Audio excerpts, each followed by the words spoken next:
So second type of signalling जो हम पढ़ेंगे वो कौन सी है आपकी, रिसेप्टर टायरोसिन काइनेज। ठीक है। सो पहले हमने जो सिग्नलिंग पढ़ी है वो कौन सी पढ़ी है आपकी, जीपीसीआरस। ठीक है। तो बेसिकली जब भी आरटीके की बात आती है तो मेनली एक तो इसमें हम बात करते हैं इंसुलिन की। ठीक है, जो आपका इंसुलिन है, और दूसरा आपका जो ग्रोथ फैक्टर्स है, insulin and growth factors, insulin and growth factors. ठीक है, जैसे ग्लूकागोन हमने पहले पढ़ा, वो कौन सी सिग्नलिंग दिखाता है, जीपीसीआर वाली। लेकिन इंसुलिन कौन सी सिग्नलिंग दिखाता है आपकी, आरटीके। ठीक है। तो ये तो वैसे आपको जनरली याद रखना है, क्योंकि जैसे इंसुलिन ग्लूकागोन को हम पढ़ते हैं, क्योंकि इंसुलिन का काम होता है ब्लड ग्लूकोज को कम करना। ग्लूकागोन का फंक्शन क्या होता है, ब्लड ग्लूकोज लेवल को इंक्रीज करना। ठीक है। तो इंसुलिन हो गए या जितने भी ग्रोथ फैक्टर्स हैं वो कौन सी सिग्नलिंग दिखाते हैं आपकी, आरटीके। ठीक है। सो जो रिसेप्टर टायरोसिन काइनेज हैं, ठीक है, they are basically large family of plasma membrane receptor with intrinsic protein kinase activity. जैसे हमने जो पहला पढ़ा था ना, उसमें ऑब्वियसली रिसेप्टर है, वो आगे किसी काइनेज को एक्टिवेट कर रहा है। यहां पर खास बात क्या है कि रिसेप्टर के पास खुद प्रोटीन काइनेज एक्टिविटी होती है, खुद उसके पास इंट्रिंसिक प्रोटीन काइनेज एक्टिविटी होती है, and they transduce extracellular signals by a mechanism fundamentally different from that of GPCRs. ठीक है, fundamentally different from that of your GPCRs. ठीक है। RTKs have a ligand binding domain on the extracellular face of the plasma membrane and an enzyme active site on the cytoplasmic face connected by a single transmembrane segment। ठीक है, जितने भी RTK होते हैं उनके अंदर क्या होता है आपका, they have a ligand binding domain जो कि बाहर की तरफ होता है, और जो एंजाइम एक्टिव साइट है वो कहां पर होता है आपके, साइटोप्लाज्मिक फेस की तरफ होती है। ठीक है, जैसे अभी कोई इंसुलिन का रिसेप्टर दिखाऊंगा, जैसे आप ये देखो, इंसुलिन के रिसेप्टर के अंदर जैसे अल्फा और बीटा सब यूनिट है। ठीक है। तो इंसुलिन जो बाइंड करता है, मतलब जो ऑब्वियसली हार्मोन या जो लिगेंड बाइंडिंग साइट है वो कहां पर है, बाहर की तरफ है, और जो प्रोटीन काइनेज है वो कहां पर है आपकी, इंट्रा सेलुलर या साइटोसोलिक साइट पे है। ठीक है। तो यहां पर देखो जैसे क्या लिखा हुआ है, so RTKs have a ligand binding domain on the extracellular face of the plasma membrane, और एंजाइम एक्टिव साइट कहां पर होती है आपके, साइटोप्लाज्मिक फेस पे, connected by single transmembrane segment. The cytoplasmic domain is a protein kinase that phosphorylate tyrosine residues in the specific target protein that is a tyrosine kinase. जो cytoplasmic domain है वो protein kinase है। ठीक है ना, और वो स्पेसिफिकली कौन से अमीनो एसिड की फॉस्फोरिलेशन करा रहा है, टायरोसिन की। ठीक है। जो इंसुलिन और एपिडर्मल ग्रोथ फैक्टर है जो मैंने आपको बताया, वो रिसेप्टर हैं, वो इस ग्रुप में आते हैं, वो रिसेप्टर आपके इस ग्रुप में आते हैं। ठीक है। अब देखो इसने यहां पर हमें बताया कि पहले हम सिग्नलिंग ही देखते हैं फिर इसके ऊपर हम आएंगे। जैसे देखो ये इंसुलिन वाली सिग्नलिंग है। ठीक है, इसको चाहे एक बार आप समझ लो, फिर एक बार कॉपी में भी बनाना, क्योंकि ये तभी आपको याद रहेगी। ठीक है। देखो सबसे पहले क्या होता है, सबसे पहले जो इंसुलिन का रिसेप्टर है उसके साथ इंसुलिन बाइंड करा और अंडरगोस ऑटो फॉस्फोरिलेशन। अब ऑटो में क्या होगा ना, जैसे दो बीटा है, तो बेसिकली जो एक बीटा ने दूसरी बीटा की फॉस्फोरिलेशन करा दी, ठीक है, और दूसरे बीटा ने पहले वाले की। ठीक है, क्योंकि है तो ये क्या है, एक तरह से आपके रिसेप्टर का ही पार्ट है ना। ठीक है ना, तो ऑटो फॉस्फोरिलेशन मतलब पहले जो रिसेप्टर के पास काइनेज एक्टिविटी है वो पहले रिसेप्टर की फॉस्फोरिलेशन कराता है। ठीक है, पे ये एक लाइन की भी होगी, क्योंकि सबसे पहले यहां पर ऑटो फॉस्फोरिलेशन होगी। ठीक है ना, यहां पे लिखा ना, जो ऑटो फॉस्फोरिलेशन के बाद ही उसकी एक्टिव साइट ओपन होती है, so that enzyme can phosphorylate tyrosine residues of other target protein. ठीक है, तो पहले ऑटो फॉस्फोरिलेशन होगी। ठीक है, कहां पे, कार्बोक्सी टर्मिनस पे। अब जो इंसुलिन का रिसेप्टर है, पहले उसके साथ इंसुलिन लगा, उसने अपनी फॉस्फोरिलेशन करी रिसेप्टर ने, उसके बाद ही जाके इसकी टायरोसिन काइनेज एक्टिविटी एक्टिवेट होगी। ठीक है। अब इसका जो टारगेट है रिसेप्टर का वो है IRS1। IRS1 क्या होता है आपका? Insulin receptor substrate 1। Insulin receptor substrate 1। Insulin receptor substrate 1, that is IRS1। Insulin receptor substrate 1 is IRS1। ठीक है। अब जो इंसुलिन का रिसेप्टर है वो किसकी फॉस्फोरिलेशन कराता है? IRS1 की। किस फॉस्फोरिलेशन कराता है? IRS1 की ऑन इट्स टायरोसिन रेजिड्यूज। ठीक है, वो किसके ऊपर कराता है आपका? Insulin insulin receptor phosphorylates IRS1 on its tyrosine residues. ठीक है, इसकी फॉस्फोरिलेशन करा दी। ठीक है, जैसे आप देख सकते हो कि IRS1 के साथ 3 फॉस्फेट लग गए, एक फॉस्फेट ये लगा हुआ है, दूसरा ये, तीसरा ये। ठीक है, फिर उसके बाद क्या है? जो एक प्रोटीन होता है GRB2। ठीक है, GRB2 में एक SH2 डोमेन होता है। ठीक है, मतलब SH2 डोमेन जनरली किसी भी प्रोटीन में होता है तो वो फॉस्फोलिपिड टायरोसिन के साथ बाइंड करता है। ठीक है, जैसे यहाँ पे क्या ना, IRS1 के में फॉस्फेट लगा है तो वो कौन सा डोमेन लिखा उसने? SH2 domain of GRB2 binds to phospholipid tyrosine of IRS1। ठीक है, तो ये GRB2 लगा। GRB2 के अंदर कौन सा डोमेन है? SH2 domain. ठीक है, उसके बाद एक प्रोटीन आगे लगता है SOS। SOS binds to GRB2 and then to RAS। ठीक है, अब जो RAS होता है, जैसे ये भी G प्रोटीन होता है बट ये मोनोमेरिक होता है। ठीक है, RAS कैसा प्रोटीन होता है आपका? मोनोमेरिक। इसमें भी क्या होता है, जब इसके साथ GDP लगा हुआ है तब ये क्या है आपका? इनएक्टिव है। और जब इसके साथ GTP लग जाता है तब ये कैसा है आपका? एक्टिव है। It causing GDP release and GTP binding to RAS। ठीक है, ये क्या करता है? जब इसके साथ it causing GDP release and GTP binding to RAS। पहले RAS के साथ GDP लगा हुआ था तब वो इनएक्टिव था, GDP रिलीज हो गया, GTP आगे लग गया। ठीक है, इसके बाद जो एक्टिवेटेड RAS है वो किसको एक्टिवेट करता है? RAF1 को। किसको एक्टिवेट करता है? RAF1 को। ठीक है, अब ये काइनेज है। जैसे RAS ने RAF1 को एक्टिवेट करा, RAF1 किसको एक्टिवेट करता है? MEK को। जैसे MEK के ऊपर वो कह रहा है दो सिरिन होते हैं, वहां पर ये ऐड करता है। ठीक है, फिर पहले RAF1 एक्टिवेट हुआ, उसने किसको एक्टिवेट करा? MEK को। ठीक है, MEK जो होता है, ठीक है, वो किसको फॉस्फोरिलेट करता है? ERK को। जैसे यहां पर बता रहे हैं कि दोनों सिरिन है और यहां पर क्या बता रहा है? एक थ्रियोनिन और एक टायरोसिन है। ठीक है, वहां पर फॉस्फोरिलेशन करी और उसको एक्टिवेट कर दिया। ठीक है, ये जो ERK है अब ये जाएगा न्यूक्लियस के अंदर और ये किसकी फॉस्फोरिलेशन कराएगा? जो न्यूक्लियस के अंदर जैसे ट्रांसक्रिप्शन फैक्टर होता है जिसका नाम है ELK1। और जैसे ही वो ट्रांसक्रिप्शन फैक्टर क्या हुआ? फॉस्फोरिलेट हुआ और जैसे SRF लिखा हुआ है उसके साथ बाइंड करा, तो वो उन ट्रांसक्रिप्शन और ट्रांसलेशन उन जीन्स की कराएगा जो सेल डिवीजन के लिए चाहिए। ठीक है, जैसे जनरली तो ये होता है इंसुलिन हो गया या जो ग्रोथ फैक्टर है उनका काम क्या है? सेल की ग्रोथ कराना। ठीक है, तो इस टाइप की सिग्नलिंग के अंदर अल्टीमेटली आपका वो जीन्स एक्टिवेट होंगी जैसे यहां पर जो उसने लिखा है सेल डिवीजन के लिए। ठीक है, तो सबसे पहले इंसुलिन रिसेप्टर से बाइंड करा, पहले रिसेप्टर की ऑटोफॉस्फोरिलेशन हुई, उस रिसेप्टर ने फॉस्फोरिलेशन करी IRS1 की। IRS1 जब उसके ऊपर फॉस्फोलेटेड टायरोसिन है उसके साथ आगे लगा GRB1। GRB1 के अंदर एक SH2 डोमेन होता है। ठीक है, SH2 डोमेन ऑफ GRB2।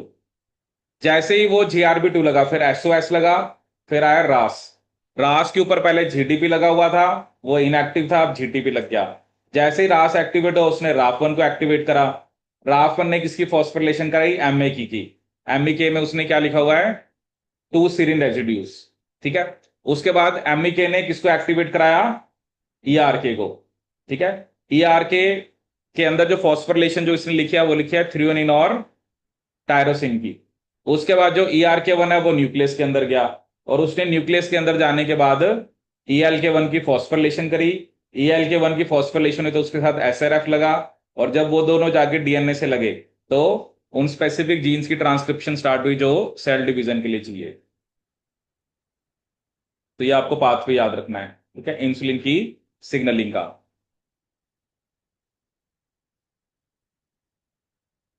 ठीक है, तो ये थोड़ा सा डिफरेंट है। जैसे यहां पर जनरली पहले से ही काइनेज स्टार्ट हो गया, हुआ तो उस सिग्नलिंग में भी था बट उस सिग्नलिंग के अंदर एक सेकंड मैसेंजर बन के वो आगे काइनेज को एक्टिवेट कर रहा था। जैसे वहां पर साइक्लिक एमपी ने प्रोटीन काइनेज ए को एक्टिवेट किया था, कैल्शियम ने फॉस्फोलिपेज सी को उसको एक्टिवेट किया था, प्रोटीन काइनेज सी को।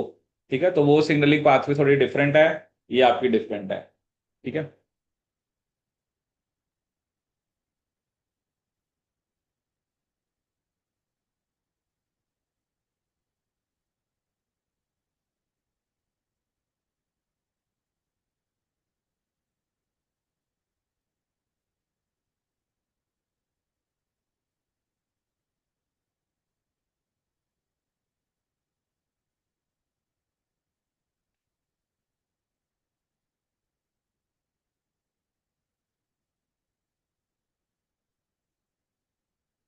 डन। ठीक है, तो जैसे इसमें इसको पॉइंट्स की फॉर्म में देखते हैं क्या लिखा हुआ है।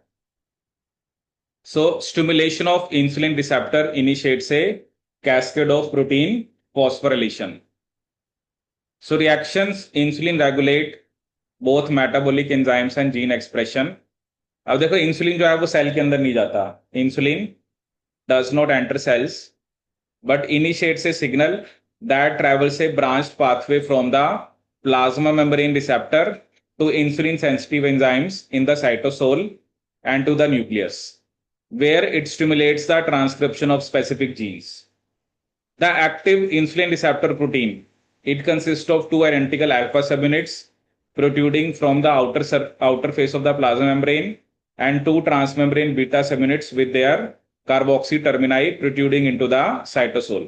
जो अल्फा है वो बाहर की तरफ है, और जो ट्रांसमेम्ब्रेन बीटा है उनका कार्बोक्सी टर्मिनस कहां पर है, साइटोसोल की तरफ है। अल्फा सब यूनिट्स के अंदर इंसुलिन बाइंडिंग डोमेन होता है, और जो इंट्रासेल्युलर डोमेन्स है बीटा के, उनके पास प्रोटीन काइनेज एक्टिविटी होती है दैट ट्रांसफर से phosphoryl group from ATP to the hydroxyl group of tyrosine residues in the specific target protein. ठीक है, signaling through insulin receptor begins when the binding of insulin activate the tyrosine kinase activity, and each beta subunit phosphorylate three critical tyrosine residue near the carboxy terminus of the other beta subunit in the alpha beta 2 dimer।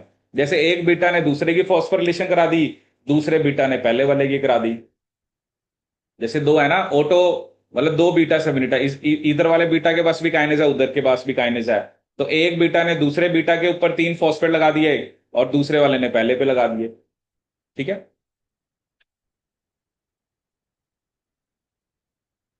अब next क्या गया कि auto phosphorylation से क्या होता है।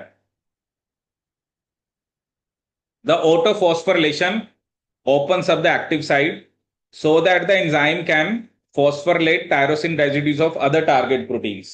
ठीक है, the mechanism of activation of insulin receptor protein kinase is similar to described as for protein kinase A and C। ठीक है, a region of cytoplasmic domain that normally occludes the active site moves out the active site after being phosphorylated। जैसे एक inhibitory sequence है जिसने अभी उसकी activity को inhibit किया हुआ है, लेकिन जब इंसुलिन आगे लगता है तो वो इनहिबिटरी वाला जो सीक्वेंस है वो एक्टिव साइट से बाहर निकल जाता है, जिससे एक्टिव साइट ओपन हो जाती है और फिर वो अपने टारगेट प्रोटीन्स के ऊपर उसका एक्शन जो है, जैसे यहाँ पर जो इंसुलिन का जो इंसुलिन जो रिसेप्टर है वो सबसे पहले किसको फॉस्फोरिलेट कर रहा है, आपका IRS1 को। इंसुलिन रिसेप्टर किसको फॉस्फोरिलेट कर रहा है, आपका IRS1 को।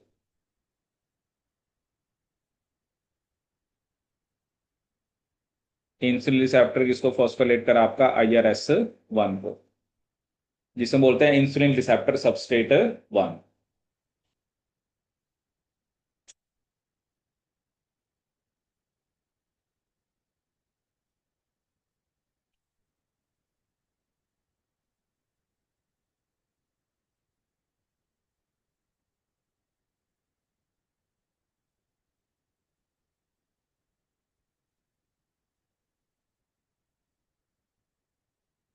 नेक्स्ट उसने किसकी बात करी है, रास की।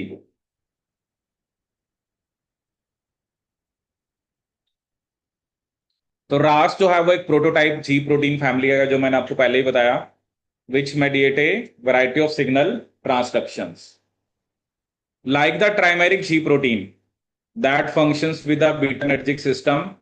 Ras can exist in GTP bound or ATP और जीटीपी बाउंड कॉन्फर्मेशन, जब जीटीपी बाउंड है तो एक्टिव है, जीटीपी बाउंड है तो इनएक्टिव है।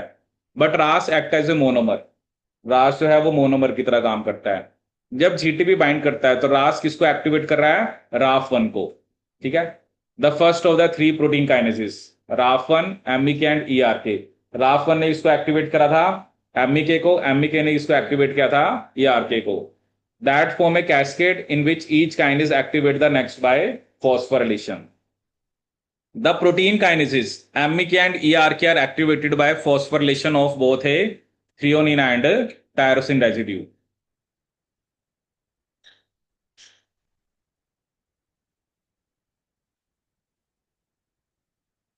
ठीक है, इसने क्या लिखा है, the protein kinesis MEK and ERK are activated by phosphorylation of both a threonine and tyrosine residue.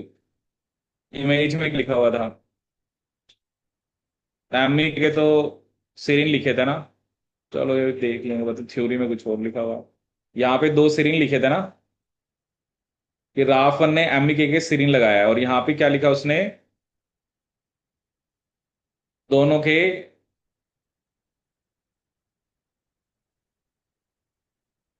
क्योंकि ईआर के अंदर तो आपने एक थ्रियोनिन और टायरोसिन लिखा है ना। तो ये देख लें, क्या पता इसमें ये ईआरके की बात कर रहा हो। Phosphorylation of both a threonine and tyrosine residue when activated, ERK mediates some of the biological effect of insulin by entering the nucleus and phosphorylating transcription factor such as ELK1। ठीक है, क्योंकि जो ERK1 था वो कहाँ गया था, nucleus में, और उसने कौन से ट्रांसक्रिप्शन फैक्टर की फॉस्फोरिलेशन कराई थी, ELK1 की। That modulate the transcription of about 100 insulin regulated genes. ठीक है,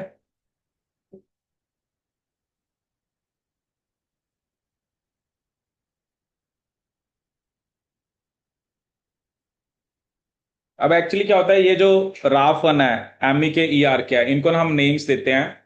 जैसे सबसे पहले कौन सा आया था, राफ वन। ठीक है, उसके बाद क्या आता है, एमी के, और उसके बाद आता है ई आर के। तो इनको, ये सब होते हैं माइटोजन एक्टिवेटेड प्रोटीन काइनेज, एमएपीके। इनके लिए हम एक वर्ड यूज करते हैं, एमएपीके। तो क्या होता है, जैसे ई आर के तो इन तीनों में सबसे लास्ट है, इसको हमने लिख दिया एमएपीके। जैसे इसने एक ही फॉस्फोरिलेशन करानी है। ठीक है, एमएपीके को फॉस्फोलेट किसने कराया, एमईके ने, सॉरी ईआरके को फॉस्फोलेट किसने कराया, एमईके ने। तो इसको आप लिख सकते हो एमएपी डबल के, क्योंकि ये भी काइनेज है ना। एमएपीके को फॉस्फोलेट किसने कराया, एमएपीके ने। एमएपीके को किसने फॉस्फोलेट कराया, एमएपी ट्रिपल के। तो राफ वन को आप लिख सकते हो कि वो एमएपी ट्रिपल है, मतलब जो सबसे पहले आएगा। जैसे रास ने किसको एक्टिवेट करा था, राफ वन को, तो वो एमएपी ट्रिपल के फैमिली में है। जो एमई क्या है वो एमएपी डबल के फैमिली में है, और ये आर के एमएपी के फैमिली में है।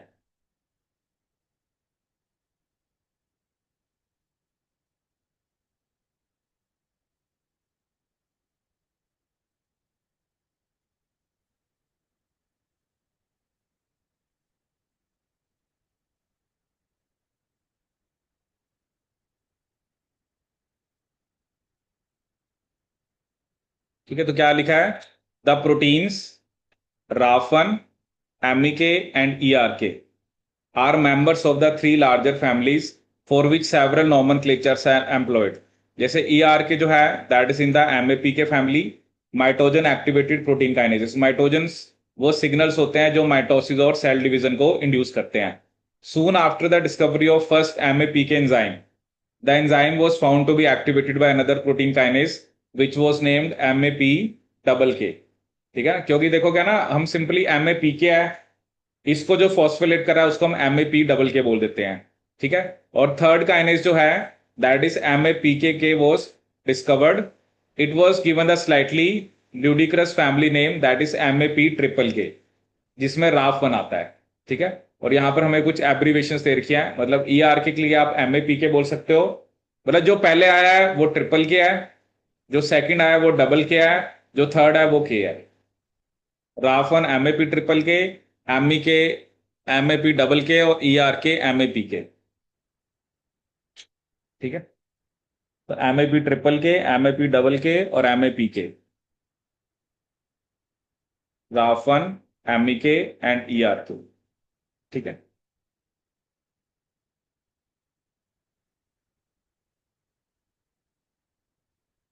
अब जैसे चलिए उसने लाइन लिखी कि जो MAP ट्रिपल के फैमिलीज में काइनेज होते हैं, वो जनरली किसके लिए स्पेसिफिक होते हैं? सेरिन और थ्रियोनिन के लिए। ठीक है। देखो हम तो सिर्फ एक की बात कर रहे हैं ना, जब आप पूरी फैमिली की बात कर रहे हो तो और भी उसमें प्रोटीन हो सकते हैं। जैसे अभी हमने जो हमने एग्जाम्पल में देखा है, उसके हिसाब से जो राफ वन है, ठीक है, उसने किसकी फॉस्फोरिलेशन कराई थी? MA के।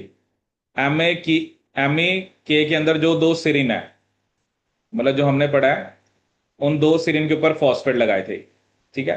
और के जब एक्टिवेट हुआ था उसने के एक थ्रियोनिन के ऊपर और एक टायरोसिन के ऊपर। ठीक है।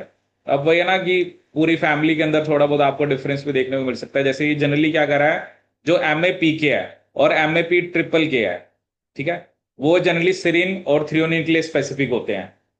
ठीक है। जैसे इसमें तो राफ वन ने सिर्फ सिरिन का ही दिखाया है, बट वो सिरिन और थ्रियोनिन को करा सकते हैं। और जो MAP डबल के है, MA डबल के का मतलब क्या है? वो ME क्या है? वो बोथ सिरिन एंड टायरोसिन। ठीक है। बट इसमें इसने थ्रियोनिन भी दिखा रखा है। हम्म। वही ना, डायग्राम में थोड़ा अलग दिखा रखा है, थ्योरी में थोड़ा अलग है। क्योंकि इसमें जो ME किया है उसने तो थ्रियोनिन और टायरोसिन दोनों की करी है ना। चलो कोई नहीं, इसको एक बार मैं चेक कर लूंगा। जो डायग्राम के हिसाब से तो बस आप ये याद रखो कि इसने दोनों सिरिन की करी है, जो राफ वन है, और जो ME किया है उसने एक थ्रियोनिन और एक टायरोसिन की करी है ERK के अंदर। ठीक है। बाकी चलो इसको एक बार देख लेंगे, क्योंकि अब वही है ना, पूरी फैमिली में थोड़ा अलग हो सकता है। ठीक है।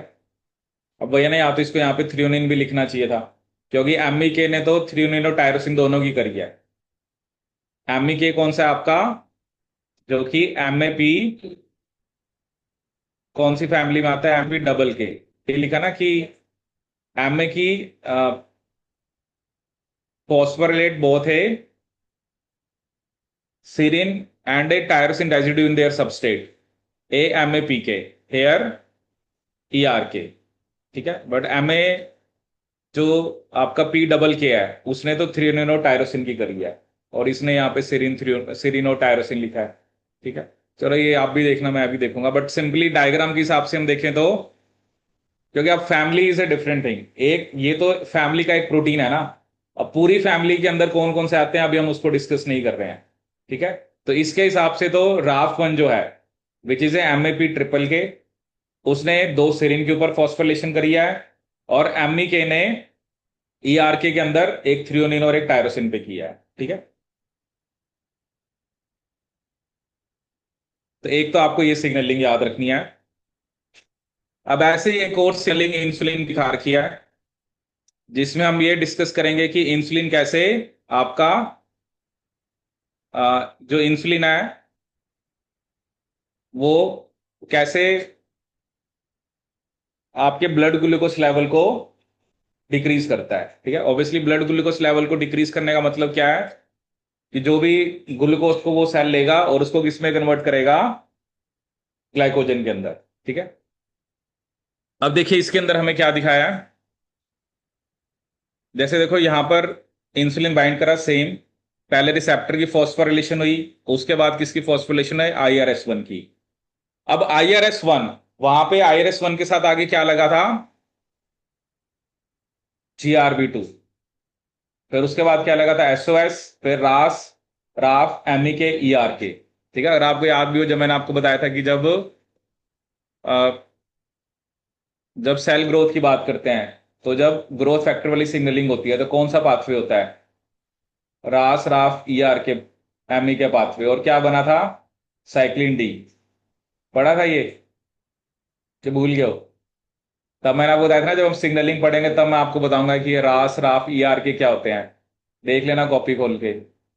तब साइक्लिन डी बना था, क्योंकि जब G1 से S में जाना होता है, पहले CDK4 6 साइक्लिन डी बनता है, उसके बाद CDK2 साइक्लिन ई, उसके बाद CDK2 साइक्लिन ए, फिर CDK2 भी बना था, साइक्लिन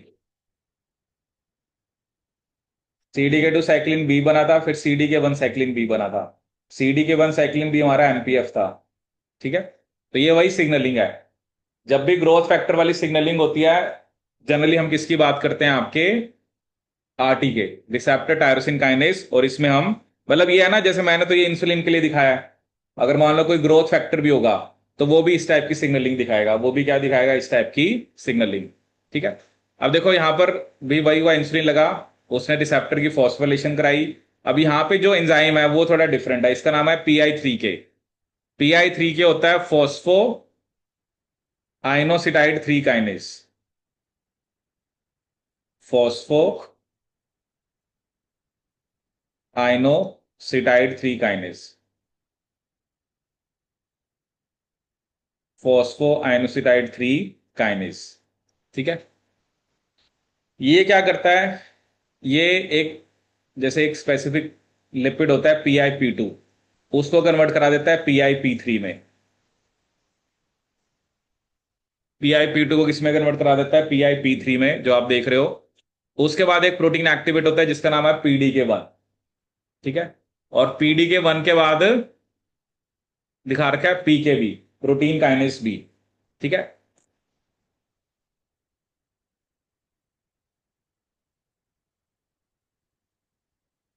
अब जो प्रोटीन काइनेस बी है, अब देखो ये मेन आपको समझना है। यहां पर आपको एक प्रोटीन दिख रहा है जिसका नाम है GSK3। GSK होता है glycogen synthase kinase. Glycogen synthase kinase का क्या काम होता है, वो ग्लाइकोजन सिंथेज की फॉस्फोरिलेशन कराता है। ठीक है, अभी सिर्फ आप इसको देखो, GSK मेरा एक्टिव है, GSK एक्टिव है तो वो क्या करा रहा है, ग्लाइकोजन सिंथेज को इनएक्टिव कर रहा है। ठीक है ना, ग्लाइकोजन सिंथेज को क्या कर रहा है, वो इनएक्टिव कर रहा है। जो मैंने आपको पहले भी बताया था कि जो ग्लाइकोजन फॉस्फोराइलेज है वो फॉस्फोरिलेशन से एक्टिव होता है, लेकिन जो ग्लाइकोजन सिंथेज है, ठीक है ना, जनरली वहां पर क्या था, ग्लाइकोजन फॉस्फोराइलेज बी था जो इनएक्टिव था, ए जो था एक्टिव था। यहां पे ग्लाइकोजन सिंथेज पहले एक्टिव है, लेकिन GSK3 उसको इनएक्टिव कर देता है। अब ये नॉर्मली सेल के अंदर GSK3 एक्टिव होता है जब इंसुलिन वाली सिग्नलिंग नहीं है, तो ये इनएक्टिव है। ये एक्टिव है तो मतलब ग्लाइकोजन नहीं बनेगा। लेकिन जब ये वाली सिग्नलिंग होती है तो प्रोटीन काइनेज बी जो है वो GSK3 को इनएक्टिव कर देता है। अगर GSK3 इनएक्टिव हो गया तो मेरा ग्लाइकोजन सिंथेज एक्टिव रहेगा, और ग्लाइकोजन सिंथेज एक्टिव रहेगा तो जो एक्सेस ग्लूकोज ब्लड से सेल में आ रही है उसको ग्लाइकोजन सिंथेज ग्लूकोज से ग्लाइकोजन में कन्वर्ट करेगा, उसको ग्लूकोज से ग्लाइकोजन में कन्वर्ट करेगा।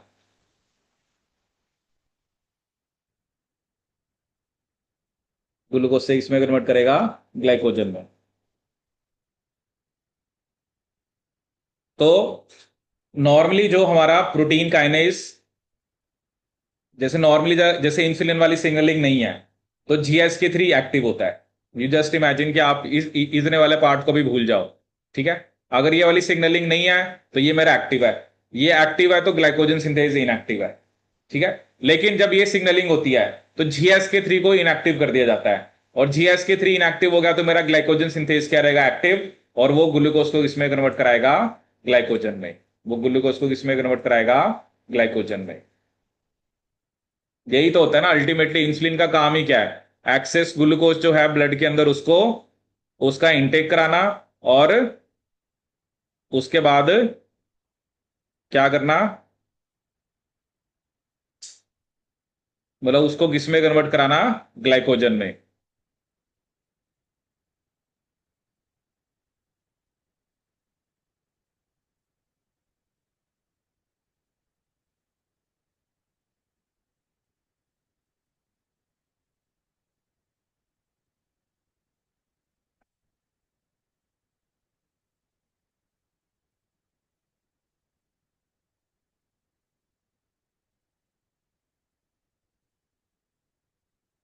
मतलब आप एक चीज याद रखना, जनरली जब आप इंसुलिन की बात पे हो, जैसे इंसुलिन वाली सिग्नलिंग में उधर आपने सेल डिवीजन दिखा दिया।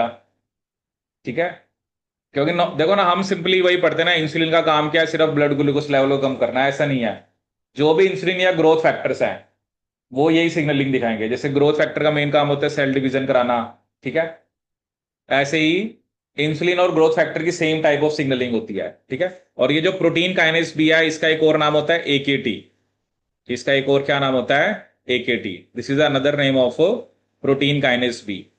तो कहीं पर अगर आपको एकेटी भी दिखे तो आप समझ जाना कि वो प्रोटीन काइनेस बी का ही नाम है। और ये जब एक्टिवेट होता है तो बेसिकली आपकी सिग्नलिंग चलेगी।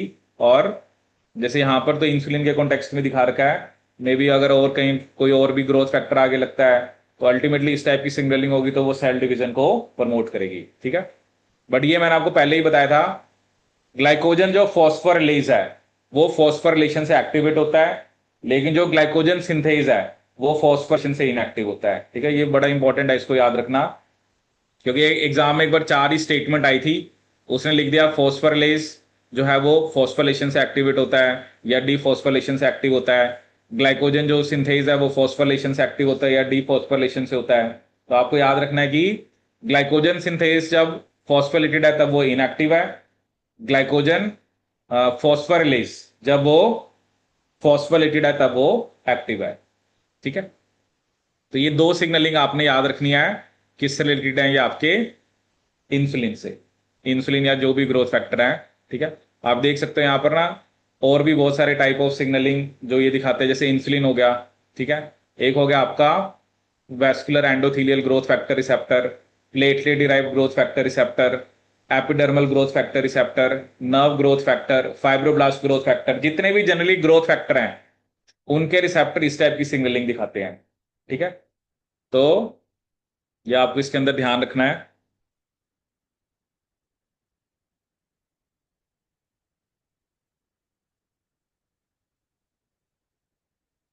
देखो फॉस्फोरेटेड वाले में सिर्फ एक ही बात मैंने आपको बताई है कि जैसे कोई भी, देखो ये आप वैसे भी याद रखना, मैं आपको ये बता देता हूँ एक बारी। ये मैंने आपको पिछली लास्ट लेक्चर में भी सेम बताई था।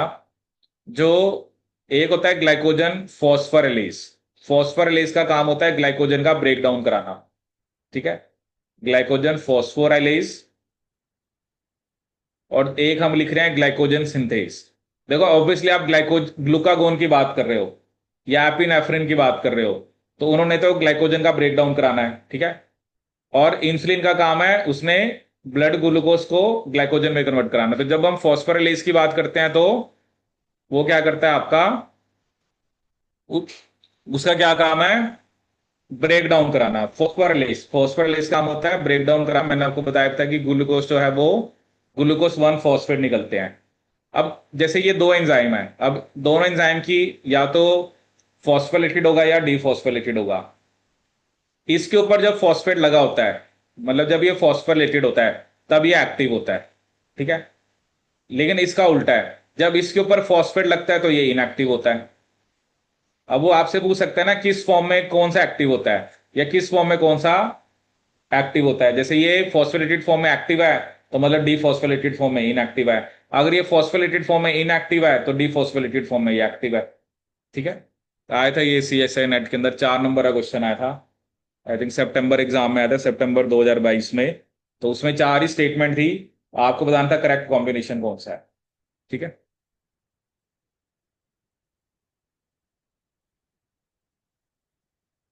ठीक है, इसमें हम एक एक और तो छोटी सिग्नल पढ़ेंगे, क्योंकि आरटीके में बस ये है। आरटीके के अंदर मतलब देखो मेन आपको देखो सिग्नलिंग पाथवे को याद रखना है सच, कि वो सिग्नलिंग पाथवे में एक्चुअली हो क्या रहा है, ठीक है ना। आपको अलग अलग टाइप के प्रोटीन से याद रखना है कि कौन से प्रोटीन का कहाँ पे रोल है, ठीक है।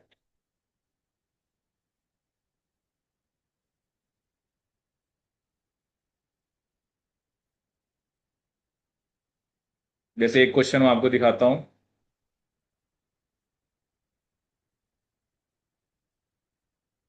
जैसे मान लो ये एक आपको सिग्नलिंग पाथवे दे रखा है, तो आप में इस आपको इसके अंदर इंट्रासेल्युलर कंपोनेंट्स को आइडेंटिफाई करना है। इसमें ए बी सी और डी क्या है?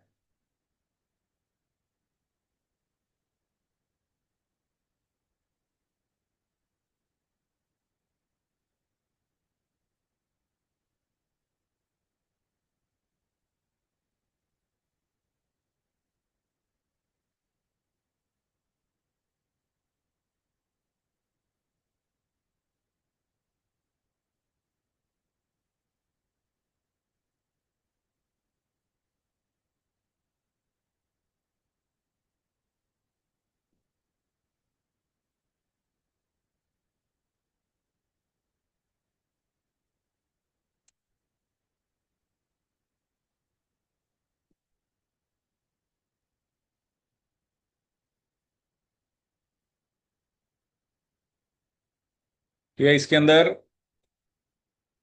अब जैसे IRS 1 तो देंगे का मतलब पहले GRB 2 आना चाहिए ना, उसके बाद आना चाहिए SOS, उसके बाद रास।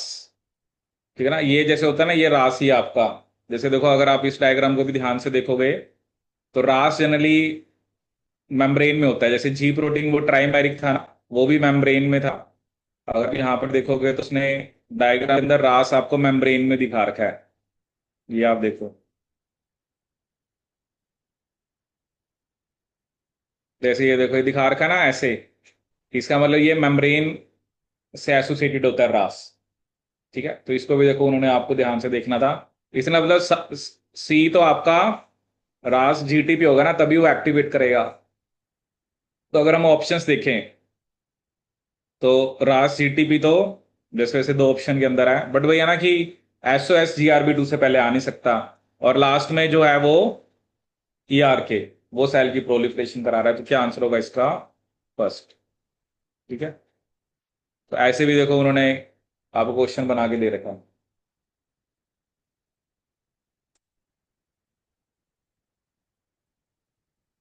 ठीक है, तो चलो एक क्लास सिग्नलिंग पाथवे पढ़ेंगे जिसका क्या नाम है, जैक स्टैट सिग्नलिंग सिस्टम।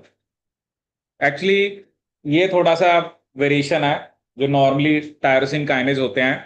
ठीक है, इसमें क्या होता है कि इसमें रिसेप्टर के पास प्रोटीन काइनेज एक्टिविटी नहीं है।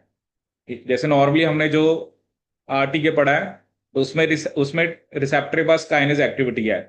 ए variation on the basic theme of receptor tyrosine kinases is receptor that have no intrinsic protein kinase activity, but when occupied by their ligand they bind a cytosolic tyrosine kinase। ठीक है, जैसे आप ये pathway देखो, जैसे यहाँ पे erythropoietin, erythropoietin जो होता है वो नॉर्मली हमारी किडनीज बनाती हैं, और इनका काम होता है RBC को मैच्योर कराना। ठीक है, जैसे जिनको कई बार एनीमिया होता है उनको इरिथ्रोपोइटिन के इंजेक्शन भी दिए जाते हैं। तो जैसे इरिथ्रोपोइटिन आके बाइंड करा, ठीक है, तो जो रिसेप्टर है, क्योंकि रिसेप्टर के पास तो काइनेज एक्टिविटी है नहीं, एक साइटोसोलिक काइनेज आगे लगता है जिसका नाम होता है JAK. JAK stands for Janus kinase. इसमें रिसेप्टर के पास फॉस्फोरिलेशन की एक्टिविटी नहीं है। यहां पे आगे क्या लगता है, JAK. JAK is Janus kinase. अब जैक क्या करता है, एक तो वो रिसेप्टर की फॉस्फोरिलेशन कराता है जैसे आप देख सकते हो, और दूसरा एक प्रोटीन होता है जिसे बोलते हैं STAT, signal transducers and activator of transcription.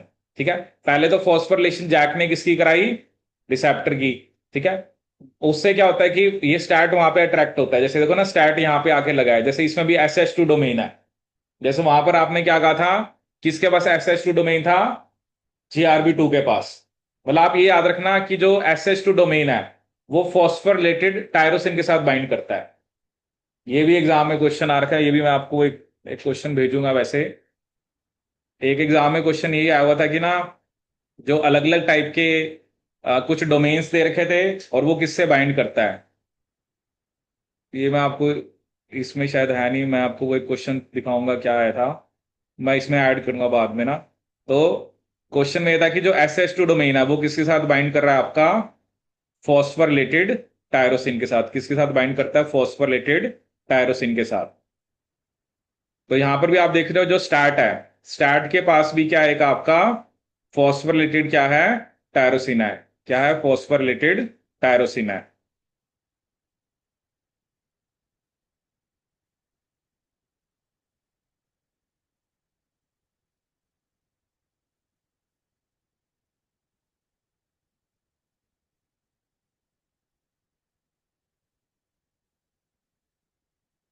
अब जैसे ही मतलब स्टैट आगे लगा, उसके बाद स्टैट की डाइमराइजेशन होती है। जैसे स्टैट में देखो यहां पर फॉस्फेट लग गया, पहले तो स्टैट SH2 डोमेन की वजह से वहां पे जाके लगा।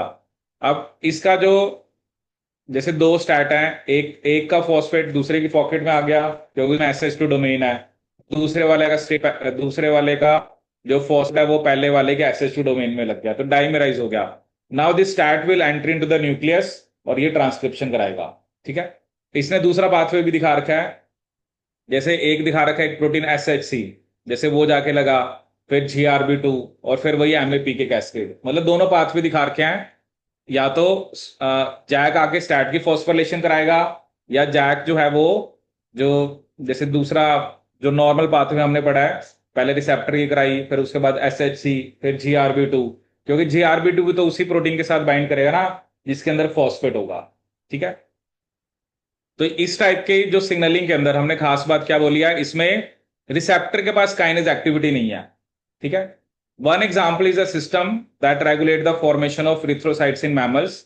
The developmental signal or cytokine for this system is erythropoietin, a 165 amino acid produced by the kidneys.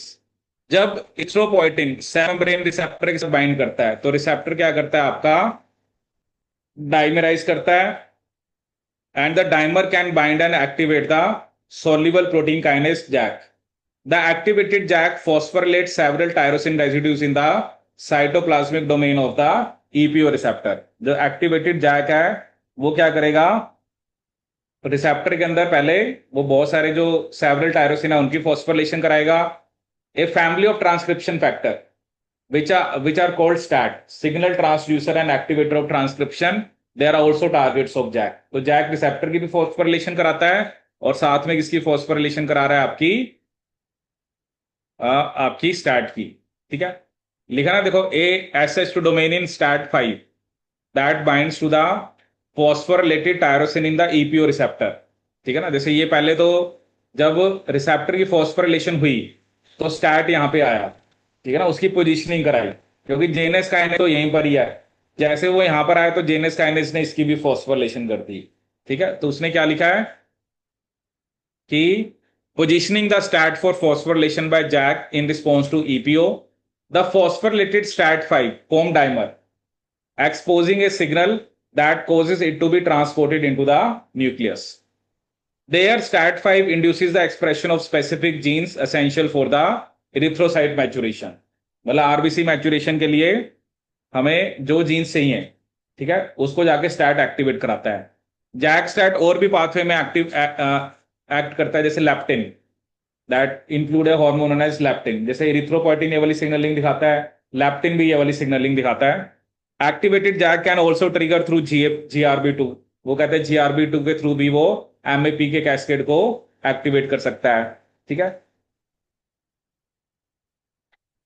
और इसने क्या लिखा है, SRC is another soluble protein tyrosine kinase that associate with certain receptor when they bind their ligand. ठीक है, एक तो चलो हमने जैक की बात करी है, एक और किसकी बात कर रहा है, SRC. SRC was the first bound to have the characteristic p tyrosine binding domain that was subsequently named the SRC homology domain. ठीक है, देखो कोई भी प्रोटीन अगर वो जैसे किसी प्रोटीन पे फॉस्फेट लगा हुआ है, ठीक है, और उसके अंदर अगर उस किसी प्रोटीन को फॉस्फोलिपिड टायरोसिन के साथ बाइंड करना है तो उसके अंदर कौन सा डोमेन होना चाहिए, SH2 डोमेन। ठीक है ना, कोई भी प्रोटीन है, जैसे मान लो आपने IRS1 की बात करी थी, IRS1 के साथ GRB2 तभी आगे लगा क्योंकि उसके पास SH2 डोमेन है। ठीक है, ऐसे आप देख सकते हो, जैसे स्टैट जो है वो तभी आगे लगा, उसके पास SH2 डोमेन है। ऐसे एक प्रोटीन और बात कर रहा है, SRC। ठीक है, ये भी एक काइनेज होता है और ये भी रिसेप्टर के साथ जाके लगता है। ठीक है, और इसके पास भी वो क्या कह रहा है, it was a first protein found to have the characteristic tyrosine binding domain and that was subsequently named the SRC homology domain.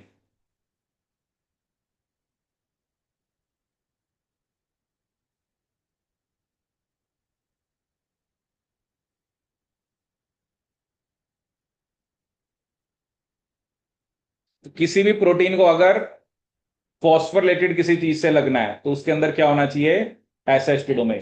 चाहे वो आप कह लो चाहे वो आपका स्टैट है, स्टैट देखो कब जाके लगा है, जब फॉस्फोरिलेटेड यहां पर रिसेप्टर है। ठीक है, आपका GRB2 कब लगा था, जब IRS1 की फॉस्फोरिलेशन हुई थी। ठीक है, तो हमेशा याद रखना SH2 डोमेन किसके साथ बाइंड करता है, फॉस्फोरिलेटेड टायरोसिन के साथ, फॉस्फोरिलेटेड टायरोसिन के साथ। ठीक है, ठीक है, तो ये हो गया आपकी रिसेप्टर टायरोसिन काइनेज वाली सिग्नलिंग। देखो इसमें डाउट है तो